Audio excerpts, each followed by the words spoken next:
guys, welcome back. Sorry that this had to be split into two videos. This is update 3 part 2.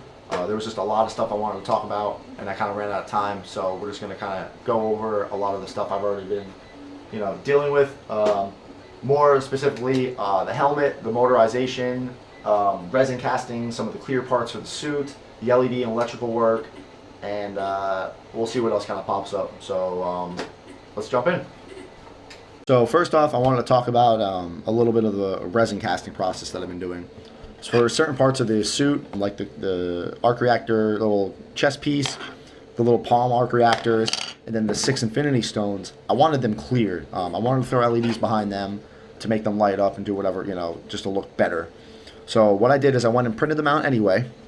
I printed out the arc reactor piece, the little circular palm parts that actually slide right into the glove, and the 6 stones. Now what I'm doing with these is resin casting. It's very simple to do. All you have to do is go and get some type of casting mold or putty. This was really cheap on eBay or Amazon, I think, and it gave me enough putty to do all this and with a little bit of leftover. So you mix the putty in 2 parts, mold it around what you want. Just be creative on how you are going to get access to it. And what it leaves you with is a silicone mold. Is once it's dry, you can then pop out the part you were reverse casting. So this is what the resin piece will look like when it's done. You don't need that anymore. And now you have a little silicone resin mold that you can pour the resin into, let it cure, and then pop out that piece. So I haven't started the molds on these yet because I'm still waiting for some of the coloring to come in, because they make resin coloring that you can pour and mix to give tinges of like color, because I want all these to be the proper colors.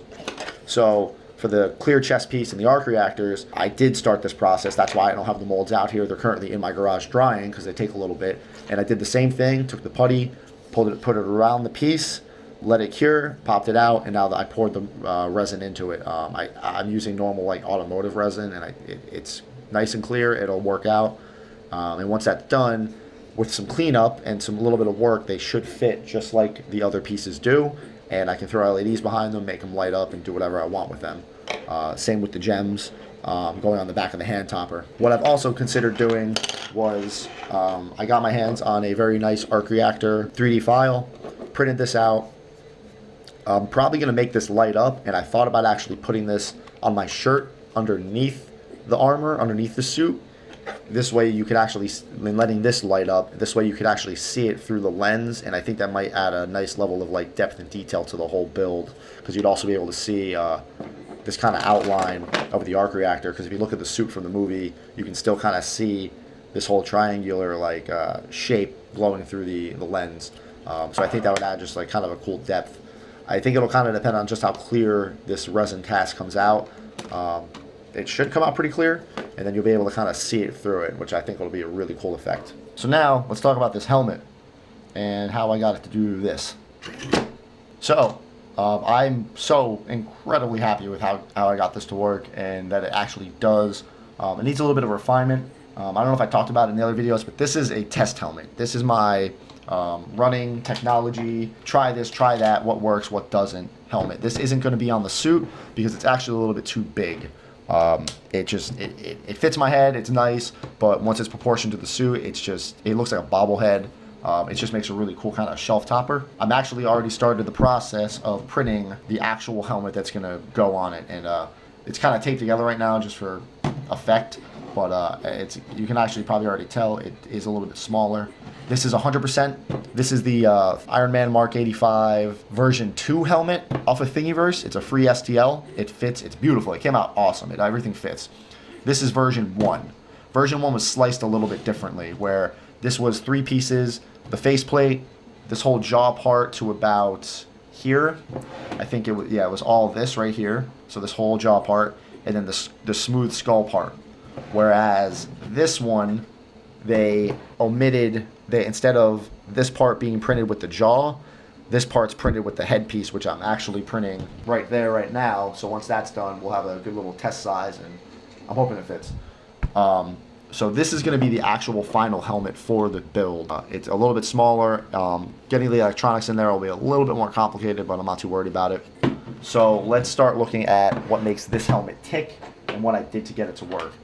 First off, what everybody asked me about are the eyes. And can you see through them? And if you watch my other videos, you probably know, yeah, you can. I have a little switch in there that just powers them on and off. And then once I actually actuate the motor, this opens really rough. I'm still working on some stuff, so don't laugh, but yeah, you probably heard like things creaking and cracking. Just because it's not as secure, I need to move some brackets around. But right here is a little limiter switch, which these can be bought real cheap on eBay. And they're these little pressure switches. So when it's open, the two outer ones are connected and can make a circuit. And then when you press it, this inner one then connects to that and it cuts off that one. So I just have it right over here in the bottom. So when the hinge plate comes down, there's a little, it actually touches one of the little hinges and then it hits this. And then as you can see, the eyes light up. So you can just kind of do that, and as long as it's powered on, it'll work. And then if I don't want any power on, I can turn the battery pack off the back. So this whole helmet's self-contained. And then as long as I have it on, it comes down and closes just fine. How am I actually doing that? What is actually powering it is this little battery pack right here is for the eyes. Again, these are off of eBay. It's like LED Cosplay eyes. These are broken because I was trying to bend them too much. But it's just a little power pack, and you can extend these wires. It's just a simple, I think it's like 3-volt battery in there. So you can do whatever you want if you have any, if you know how to wire up circuits and stuff. It's simple. I extended them. The battery pack is actually now held into the mask by just magnets. So it just sits here. These are two little strong magnets. So that just clips in there, and then that switches on and off. And then as long as that switch is depressed, it works. So they are absolutely great. You can actually see that you can see through them just fine, especially when walking around. And then if you turn them on, yeah, you can see the light through them. It's not ideal. I wouldn't drive a car in it, but it's enough to walk around a convention, see people, say hi, and then when it's time for the photo, flick them on. You can still make their silhouette out, at least to look in their direction, and then just flick them right back off.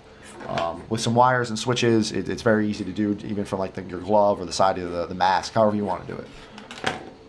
So for the motorization process, I don't know how to use Arduinos. I didn't feel like learning. I know there's guides, but I've had to figure out so much stuff for this entire project.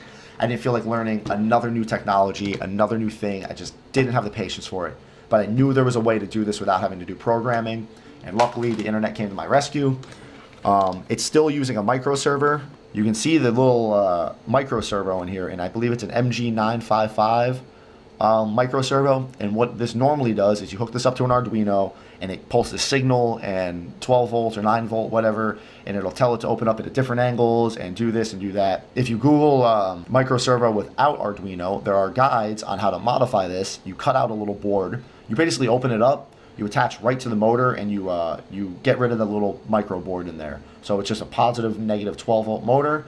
One way opens it 12 volts on one wire opens it one way, 12 volts on the other wire opens it another way.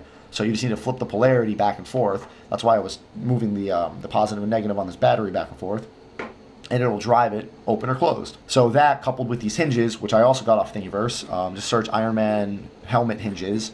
I had to modify them a little bit for this helmet because they weren't made for it. The side ones fit perfectly. I had to use the smaller arms for the front faceplate because the bigger ones were too long. If they come up too far up the side of the helmet here.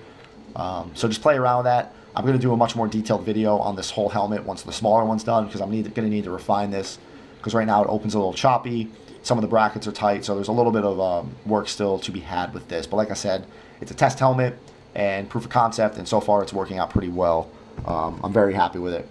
What I'm also working on that I haven't gotten done yet are limiter switches for the open and close feature, because I don't want the motor to just drive constantly. I don't want the motor to just go until it can't anymore. So what I have is a limiter switch over here now too, to tell it to stop closing, to stop driving power, and then there's actually one right up here, right above it. So when the hinge comes open and touches this one, it knows to stop opening, and when it comes down and touches this one, it'll stop closing. I gotta still wire those in. I just haven't done it yet. I got the wires over here. It's a simple circuit.